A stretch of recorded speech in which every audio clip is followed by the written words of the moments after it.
आपने देखा होगा क्रिकेट मैच में जीत के लिए सबके अपने अलग अलग टोटके होते हैं। सचिन तेंदुलकर हमेशा मैदान में उतरने से पहले बाएं पैर का पैड पहले पहनते थे। सहवाग फील्ड में उतरने से पहले आसमान देखते थे। गांगुली मैदान में उतरने से पहले हमेशा अपने गुरुजी की तस्वीर अपनी जेब में रखते थे।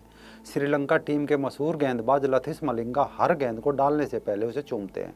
ठीक यही हाल राजनीति का है। अब जैसे ही उत्तर प्रदेश में चुनाव आने वाले हैं तो मोदी जी ने रुद्राक्ष नाम के अंतर्राष्ट्रीय कन्वेंशन सेंटर का उद्घाटन किया तो ओवैसी ने बहराइच के पीर गाजी सलार मसूद की दरगाह पर चादर चढ़ाकर उत्तर प्रदेश फतेह की जियारत की है।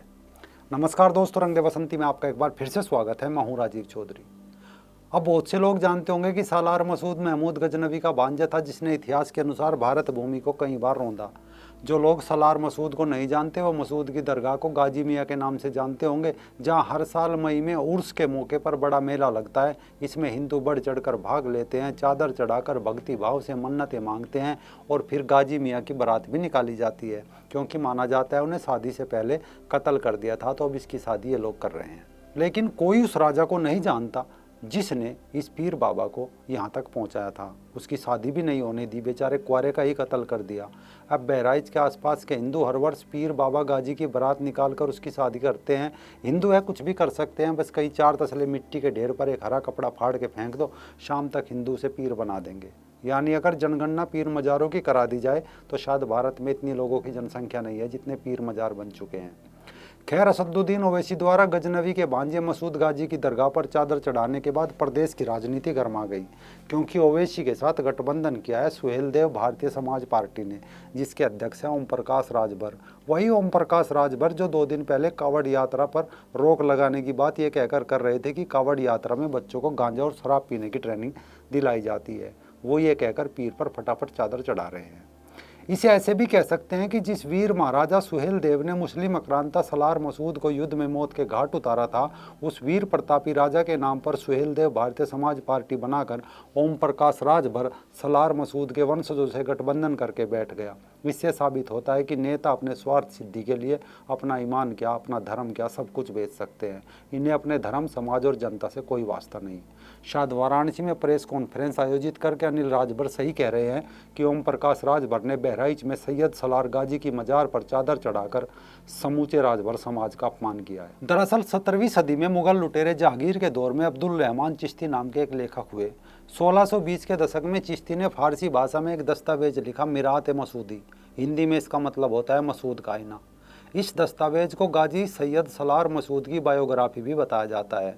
मिरात मसूदी के मुताबिक सालार मसूद महमूद गजनवी का भांजा था, जिसने महमूद गजनवी के अधूरे सपनों को पूरा करने के लिए भारत की समृद्धि को लूटकर अपना स्थायी राज्य कायम करने की कामना से एक विशाल सेना लेकर अपने पिता सलार साहू के साथ 1034 ईस्वी में भारत पर आक्रमण किया। इस अभियान में उसके साथ सैयद हुसैन गाजी, सैयद हुसैन खातिम, सैयद हुसैन और मलिक फैसल जैसे अत्यंत क्रूर सेनापति थे।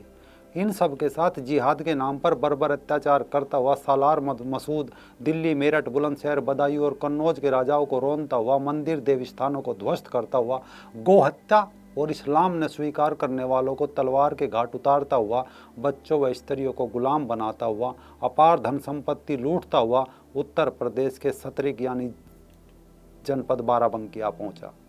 सतरिक में डेरा डालकर सैयद सलार मसूद ने चारों दिशाओं में अपनी सेनाएं भेजकर भारत के उत्तर पूर्व के राज्यों को जीतकर महमूद गजनवी के परचम पहनाने की घोषणा कर दी। बताया जाता है सलार मसूद का उद्देश्य अयोध्या पर कब्जा करके उसे अपनी राजधानी बनाने का था, इसलिए उसने पहले अयोध्या के पास स्थित बहराइच पर आक्रमण किया। वहाँ उसकी सेना का मुकाबला श्रावस्ती के पराक्रमी राजा सुहेल देव से हो गया। उन्होंने अपने संगठन, कौशल तथा सफल व्यूह रचना के बल पर सालार मसूद की विशाल सेना का सामना किया। महाराजा सुहेल देव ने अपने निकट सभी राजाओं को संगठित करके सबको साथ लेकर सैयद सलार मसूद की सेना को नाको चने चबवा दिए। जून का महीना था, सूरज मानो सिर पर आग बरसा रहा था। उत्तर प्रदेश के बहराइच जिले के पयागपुर क्षेत्र के बघेल तथा टेढ़ी नदी के बीच महाराजा सुहेल देव सहित 22 हिंदू राजाओं की सम्मिलित सेना और सैयद सालार मसूद की एक विशाल सेना के बीच 5 दिनों तक जमकर युद्ध होता रहा। अंत में महाराजा सुहेल देव ने 10 जून 1034 ईस्वी को आक्रांता सैयद सलार मसूद को अपने तीर के वार से मौत के घाट उतार दिया। साथ ही उसकी 1,30,000 सेना का संपूर्ण रूप से संहार किया। बताया जाता है उस युद्ध से एक भी आक्रमणकारी सैनिक बचकर नहीं भाग सका। महाराजा सुहेल देव के इस प्रबल पराक्रम का परिणाम था कि अगले 150 वर्षों तक किसी भी आक्रमणकारी को भारत पर आक्रमण करने का साहस नहीं हुआ था। अब इसे गलती कहे या अपने हिंदू संस्कार कि हिंदू हृदय सम्राट राजा सुहेल देव ने अपने धर्म का पालन करते हुए सालार मसूद को इस्लाम की परंपरा के अनुसार एक कब्र में फेंक दिया। समय बीतता चला गया। कुछ समय पश्चात तुगलक वंश के आने पर फिरोज शाह तुगलक ने सालार मसूद को इस्लाम का सच्चा संत सिपाही घोषित करते हुए उसे गाजी बताया और उसकी पक्की कब्र बनवा दी।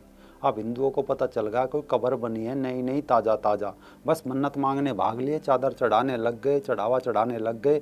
किसी ने ये नहीं सोचा कि वो इस्लाम का गाजी था, कोई हिंदू संत नहीं।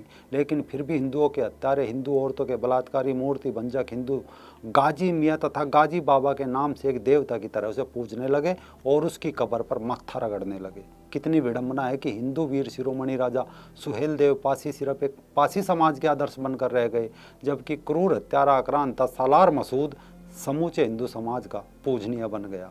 यदि आज राजा सुहेल देव की आत्मा ये सब देखती होगी तो कितनी गर्वित होती होगी कि उस क्रूर आक्रांता की कब्र पर इन लोगों ने उसे देवता बना दिया जो इनके मंदिर और धर्म का विनाश करने आया था, और उसकी क्रूरता को दफन करने वाले राजा को इतिहास से मिटा दिया गया। सालार मसूद गाजी हो गया, अकबर मान हो गया, लेकिन सुहेल देव कहाँ गया पता नहीं। आज ओम प्रकाश राजभर उसी महान राजा के नाम से सुहेल देव समाज पार्टी बनाकर बैठा है, उसके नाम पर वोट मांगता है। इसे क्या कहा जाए? यही कि ये सत्ता के लिए कुछ भी करेंगे।